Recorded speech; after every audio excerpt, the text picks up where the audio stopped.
सर्वप्रथम सभी देशवासियों को गणतंत्र दिवस की 71वीं वर्षगांठ की शुभकामना देता हूं। फिर मैं बात करता हूं किसान आंदोलन की। किसान आंदोलन करीब 2 महीने से चल रहा है। हमारे भारतीय किसान दिल्ली की सरहदों पर कड़ाके की ठंड में अपनी मांगों को मनवाने के लिए बैठे हुए हैं, जो लाखों की संख्या में हैं। जिस समय आंदोलन शुरू हुआ तो किसानों पर ठंडे पानी की बौछार की गई, कटीले तार लगाए गए, सड़कों को खोद दिया गया ताकि किसान दिल्ली में एंट्री ना करें। जबकि देखना ये चाहिए कि इस देश की 80% जनसंख्या गांवों में निवास करती है। जो किसान वर्ग है, किसान वर्ग का जो भी योगदान देश के लिए है उसको झुटलाया नहीं जा सकता। जो हमारे एंकर हैं, ख़ासतौर से जी न्यूज़ वाले, जी हिंदुस्तान वाले और ये रिपब्लिक भारत वाले, उन्होंने तो हद कर दी। कभी किसानों को खालिस्तानी आतंकवादी कहा गया, कभी उन्हें भाड़े के लोग कहा गया, कभी कहा गया ये किसान है ही नहीं, ये आड़ती हैं। भला कोई सोचे कि इतनी कड़ाके की ठंड में जो घर में रहने पे भी ठंड लगती है, वो सड़कों पे क्यों रहेंगे। लंबे समय से ये जो आंदोलन चल रहा है, जो हमारे वज़ीर आलम हैं, जो इस देश के प्रधानमंत्री हैं, जो किसानों के बीच पे चुन करके आए हैं, जिन्होंने अच्छे दिन देने की लोगों से कामना की थी, जिन्होंने बहुत बड़े बड़े वायदे किए थे, उनको किसानों की आवाज़ नहीं पहुंच रही है। यदि अडानी के पोता होता है तो हमारे वज़ीर आलम उसे देखने के लिए चले जाते हैं, लेकिन किसान जो दिल्ली की सरहदों पर बैठा है उनके लिए नहीं जाते। तरह तरह की बातें उनको कहा जाता है। किसान कोई बुरा नहीं कर रहे।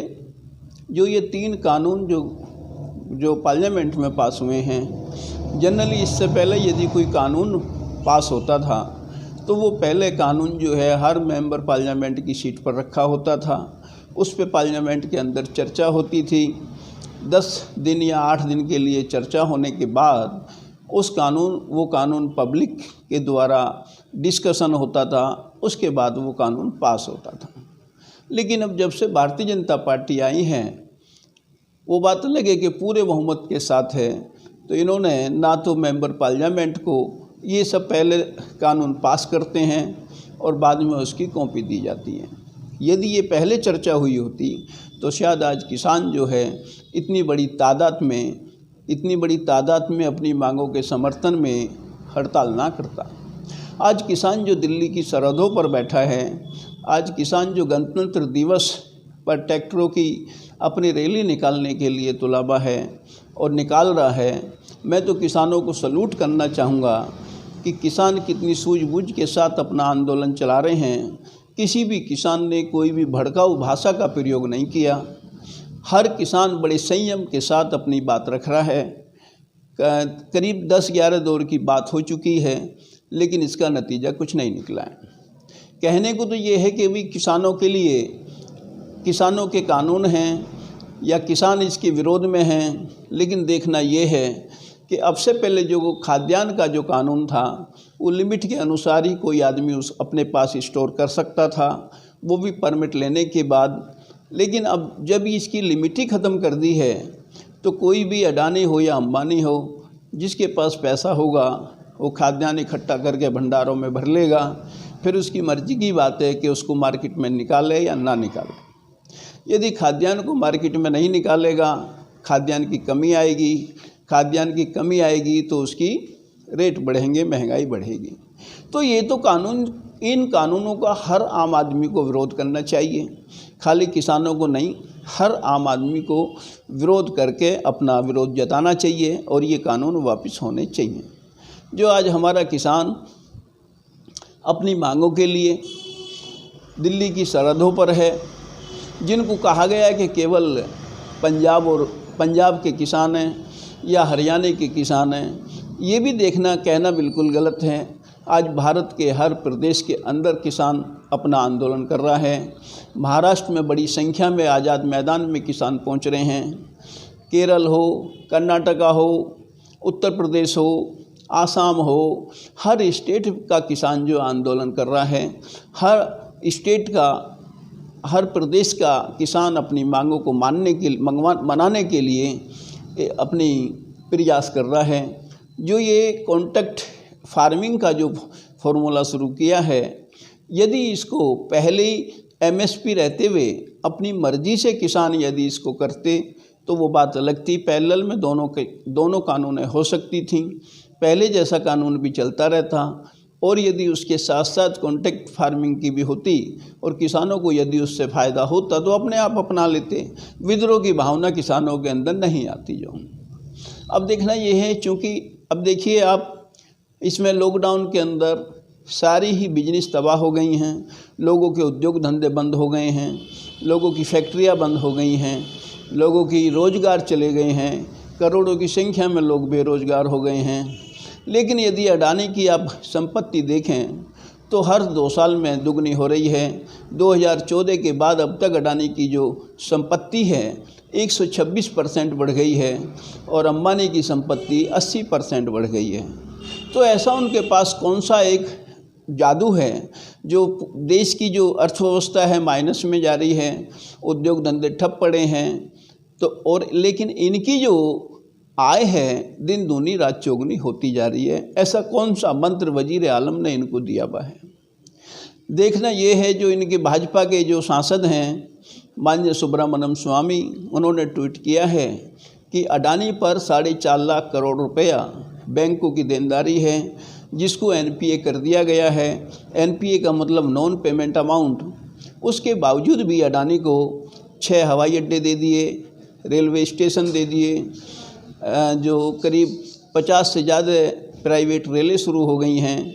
तो ये जो है, जो प्राइवेटीकरण है, उद्योग धंधों का प्राइवेटीकरण, रेलवे का प्राइवेटीकरण, लाल किला जो है 50 साल के लिए रख रखाव के लिए दे दिया, ये रेलवे स्टेशन रख रखाव के लिए 50 साल के लिए दिए जा रहे हैं।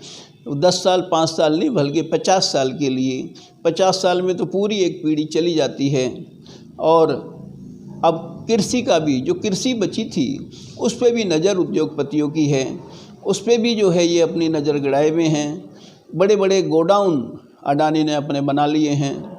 तो और लेकिन किसान जो है, जो बेचारा यहाँ का किसान अपना पेट भरता है, अन्नदाता है, लोगों का पेट भरता है, उसके पेट पर लात क्यों मारी जा रही हैं? लोगों को महंगाई की आग में क्यों झुलसाया जा रहा है?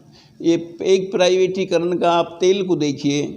तेल जब से गवर्नमेंट के नियंत्रण से हटा है तो तेल की जो कीमत है, डीजल और पेट्रोल की जो कीमत है, रोज़ बढ़ती जा रही है। उस पर कोई कहने के लिए तैयार नहीं है। पहले यदि 2 रुपये भी बढ़ते थे तो पूरा हो हल्ला होता था। आज तो रोज़ के रोज़ रेट बढ़ते हैं और पहले ही दे दिया कि 100 रुपये पेट्रोल डीजल पहुंचेगा। तो क्योंकि ये तो सब पब्लिक की जेब से जाना है, इसमें गवर्नमेंट का भी टैक्स है। लेकिन इतनी महंगाई बढ़ा करके हमारे वजीर आलम कहाँ देश को ले जाना चाहते हैं? आज देश में कोई भी वर्ग हो, चाहे मजदूर वर्ग हो, चाहे नौकरी पेशा वर्ग हो, चाहे हमारा विद्यार्थी वर्ग हो, जो छोटे छोटे उद्योग धंधे वो हों, सभी महंगाई की वजह से परेशान हैं। लेकिन महंगाई की तरफ किसी का कोई ध्यान है नहीं और देश को आपस में लड़ाया जा रहा है। किसानों में भी 2 गुट बनवा करके तैयार कर दिए थे कि भाई किसान हमारे फेवर में हैं, किसान कानूनों के फेवर में हैं। जबकि हकीकत ये है, एक बार मैं रवीश कुमार जी का देख रहा था NDTV पे कि कोई तो संगठन जिन्होंने कानूनों का फेवर किया है टोटली भाजपा के वो संगठन थे। और किसी ने तो मार्च में अपना रजिस्ट्रेशन कराया है, किसी ने अप्रैल में रजिस्ट्रेशन कराया है। किसी ने जो अभी जनवरी फरवरी में रजिस्ट्रेशन कराया है। तो ये हर चीज़ में जो है लड़ाने की बात जो है, किसानों को किसानों से लड़ाना। अब तुम देखो सीबीआई में चल रहा, सीबीआई पे छापा। क्या पहले से पता नहीं था कि सीबीआई में भ्रष्ट अधिकारी हैं? अभी पता चला क्या? तो देखना ये है कि जो किसानों, उधर ये कहते हैं भाई किसानों को फंडिंग कहाँ से आ रही है। भला जो किसान अपना पेट भरता है, किसान जो दुनिया का पेट भरता है, किसान जो देश का पेट भरता है, तो वो क्या अपना पेट नहीं भर सकता? क्या ये नहीं देखते कि जो जिस समय इन किसानों ने मुग़लों के जुल्म सहे, अंग्रेज़ों के जुल्म सहे, जो देश के सपूत हैं, जिन्होंने अपनी कुर्बानी दी है, चाहे उसमें मंगल पांडे हों, चाहे तात्या टोपे हों, चाहे सुभाष चंद्र बोस हों, और लाखों हमारे वीर जो हमारे शहीद हुए हैं, वो सब किसानों के बेटे थे। वो किसी उद्योगपति के बेटे नहीं थे, वो किसी राजनेता के बेटे नहीं थे।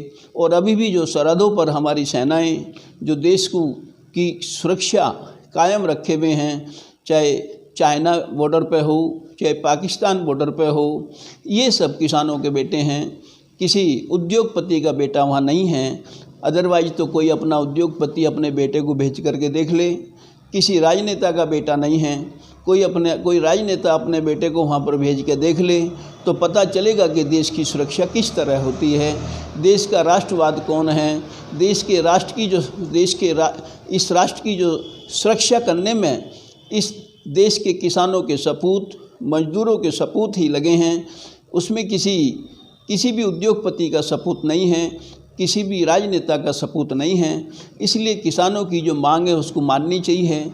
जो ये कानूनें हैं, जो कानून बनाई है, जिनका विरोध हो रहा है, पूरे देश में इनका विरोध है, उसको सिमटा कर खाली पंजाब तक लाना या हरियाणा तक लाना वो गलत है।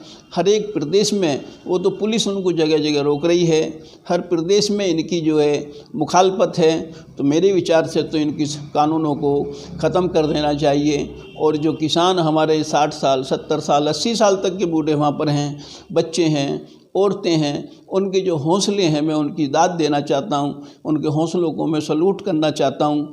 जो अपना हौसला बनाए हुए हैं, अपनी मांगों को मनवाने के लिए बड़ी शांतिपूर्ण तरीके से दिल्ली की सीमाओं पर बैठे हैं। कोई भी बच्चा, बड़ा या कोई माता, कोई भी भड़काऊ भाषण नहीं दे रही हैं। सब यही गुजारिश कर रही हैं कि कब सद्बुद्धि आए, वज़ीर आलम को कब सद्बुद्धि आए, भारतीय जनता पार्टी की सरकार को कब सद्बुद्धि आए, ताकि ये कानूनें वापस हो सकें। वैसे पहले भी ऐसा देखा गया है कि जब जिसको पूर्ण सत्ता मिलती है तो वो लोगों को भूल करके अपनी सत्ता के घमंड में चूर हो जाते हैं और लोगों की अनदेखी करके अपने डिसीजन थोपने शुरू कर देते हैं। लेकिन जो जनता की नहीं सुनेगा, लोकतंत्र का मतलब है जनता का राज, जनता के द्वारा, जनता के लिए। लेकिन अब ये उल्टा हो रहा है, जनता का राज जनता के द्वारा, जनता के लिए ना हो करके अमीरों के लिए हो रहा है। यदि जनता के लिए हुआ होता तो आज ये दशा नहीं होती देश में। जो चारों तरफ लड़ाई झगड़े, चारों तरफ इन कानूनों की अवहेलना हो रही है। इनको किसान रूप दे दिया है, किसान कानून बताया है, कृषि सुधार का नाम दिया है, जबकि कृषि सुधार ऐसे नहीं होती। इसको पैरेलल में चला करके यदि करते तो हो सकता था किसान मान जाते। इसके साथ ही जो मंडियां वगैरह ख़त्म हो जाएंगी तो किसान अपना अनाज कहाँ पर बेचेगा। और जब इसका जो स्टॉक करने की छूट दे दी है, स्टॉक एक आदमी करके बैठ जाएगा तो बाज़ार में नहीं आएगा। इसलिए मेरी मैं अपनी पूर्ण आवाज़ से कह रहा हूँ, मैं अपनी गुजारिश से कह रहा हूँ, प्रधानमंत्री जी को मैं प्रार्थना करता हूँ कि किसानों के द्वारा मांगी गई मांगों को पूरा करना चाहिए। जो भारतीय जनता पार्टी की सरकार है, जो भारत सरकार है, उनको किसानों की मांगों पर पुनर्विचार करना चाहिए। इन कानूनों को वापस लेकर के, किसानों से राय लेकर के तब कोई किसी तरह के कानून बनाने चाहिए। और इसके साथ साथ ही करीब 50 से ज़्यादा किसानों ने अपनी जान दे दी है, जो वहाँ पर बेचारे शहीद हो गए हैं। उनको भी उल्टा सीधा कमेंट्स किया जाता है। कल जी न्यूज़ के एंकर्स में डिबेट सुन रहा था, तो उसमें उल्टे सीधे उसमें जो कहे जा रहे थे, तो जो हमारे किसान शहीद हो रहे हैं उनके लिए भी प्रधानमंत्री जी को संवेदना व्यक्त करनी चाहिए। उनके लिए उसका कुछ ना कुछ कंपनसेशन करना चाहिए, लेकिन ऐसा तो है नहीं। चाहे मजदूर रूप नोटबंदी में मरे हों, चाहे मजदूर लॉकडाउन में मरे हों, चाहे किसान अब अपनी मांगों के समर्थन में मरे हों, लेकिन उनके लिए प्रधानमंत्री जी के दो शब्द नहीं निकल पाते। पैसा चारों तरफ बढ़ता है, लेकिन किसानों के लिए, मजदूरों के लिए, उनके परिवारों के लिए जो अपनी जान से चले गए हैं, उनके लिए किसी तरह की कोई सहानुभूति या कंपनसेशन नहीं दिया जाता, जबकि दिया जाना चाहिए। ये किसान भी इसी देश के वासी हैं, ये किसान भी इसी देश के इस स्वतंत्र भारत के वासी हैं। तो इसलिए पूरी कोशिश से मैं ये कहता हूँ, गुजारिश करता हूँ, प्रार्थना करता हूँ कि किसानों की मांग मान करके किसानों को घर भेजा जाए। ऐसी कड़ाके की ठंड में इससे भी अर्थव्यवस्था चौपट हो रही है, इससे भी अशांति फैल रही है। यही कह के मैं अपनी बात समाप्त करता हूँ। जय हिंद, जय भारत, जय भीम, जय गुरु नानक।